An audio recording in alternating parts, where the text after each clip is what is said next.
În ultimii ani, atât nada, cât și partidele de pescuit au devenit tot mai costisitoare. Mai mult de atât, timpul pe care îl avem la dispoziție pentru pescuit este tot mai scurt. Iar pentru astfel de partide avem nevoie de atracție rapidă. În videoclipul de astăzi vreau să vă arăt o rețetă de boiles simplă, accesibilă și eficientă pentru astfel de partide, construită în jurul unui ingredient de multe ori subestimat: făina de porumb. Hai să-i dăm drumul la treabă!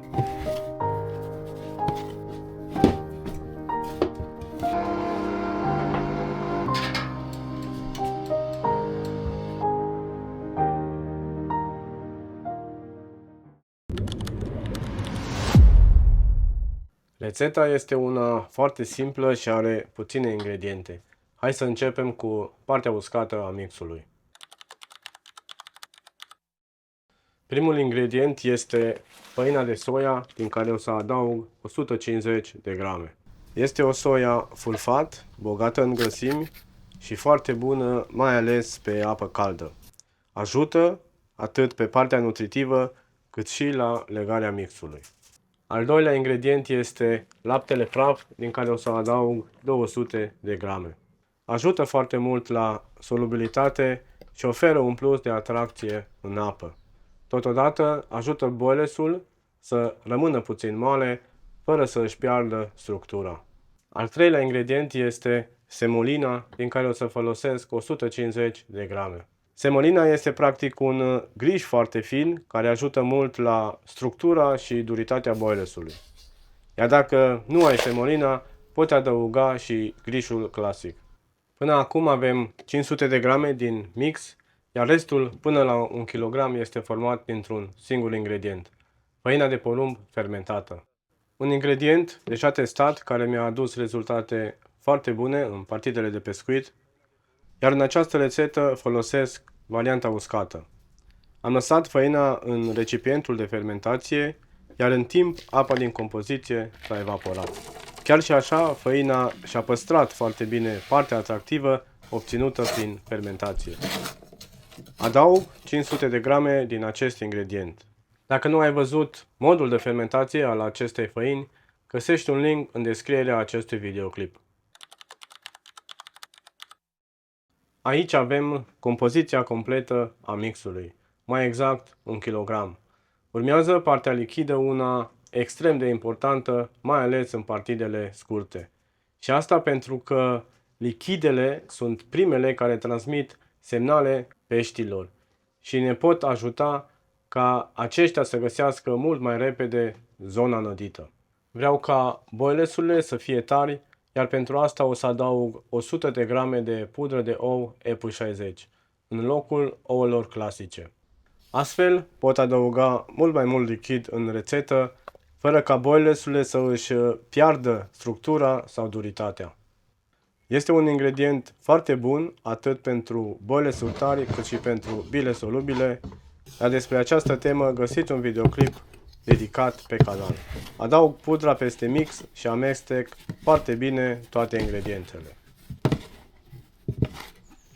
Pentru rețeta asta am ales un singur lichid, foarte ușor și ieftin de făcut, mai exact sosul de pește.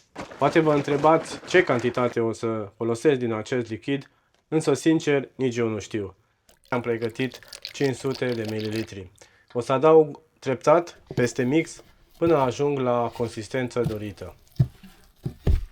Sincer, este prima dată când fac rețeta exact în forma asta și sunt foarte curios cum o să se ruleze boilesurile și cum o să iasă după ce le fierb. Coca este gata, am adăugat în total aproximativ 330 de ml de lichid.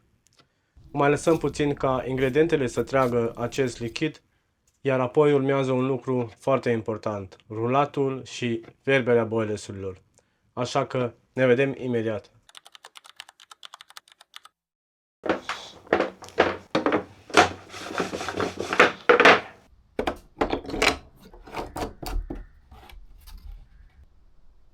Coca a stat aproximativ 30 de minute, iar acum are consistența dorită pentru rulat. Pentru rulat folosesc Această mașină de paste este un model mai vechi, Pastamatic, dar sincer mă ajută foarte mult atunci când vreau să rulez cantități mai mari. Practic introduc coca aici, iar mașina scoate singură cârnați, gata pentru rulat. Pentru rețeta asta o să merg pe bălesuri de 20 de mm, întrucât mi se pare o dimensiune foarte bună pentru astfel de partide și mai ales acum când temperaturile sunt destul de ridicate. Boilesurile sunt gata de rulat, iar acum urmează partea de fierbere. Eu prefer fierberea la aburi, consider că astfel boilesurile își păstrează mult mai bine calitatea și partea nutritivă. Pentru asta am un sistem foarte simplu și eficient, o oală unde apa fierbe, suportul cu boilesul vine introdus înăuntru, unde acestea se fierb la aburi. Îmi place foarte mult această metodă, întrucât boilesurile își păstrează mult mai bine partea lichidă, precum și ingredientele solubile din compoziția mixului, fără ca acestea să se piardă în apă în timpul fierberii. Boilesurile sunt gata, s-au rulat și s-au fiert foarte bine și asta pentru că am respectat principiile despre care vorbeam pe live-urile dedicate mixurilor. Îmi place foarte mult cum au ieșit și mai ales această combinație, una acidă dată de făina de porumb fermentată și sosul de pește care imprimă un miros destul de puternic, natural. Poate vi se pare o cantitate destul de mare de lichid, însă chiar aici este cheia acestor boilesuri, pentru că atracția rapidă vine în mare parte din lichide. O să le mai las la uscat, însă nu foarte mult, pentru că pentru partide scurte îmi place ca boilesul să fie puțin mai moale, astfel eliberează atractanții mult mai repede în apă. Eu am făcut o cantitate ceva mai mare și asta pentru că urmează și un prim test cu aceste boilesuri. Să vedem cum o să le placă la pești. Așa că rămâneți alături de canal, iar până data viitoare, mergeți la pescuit, bucurați-vă de natură, bucurați-vă de fiecare pește. Vă salut!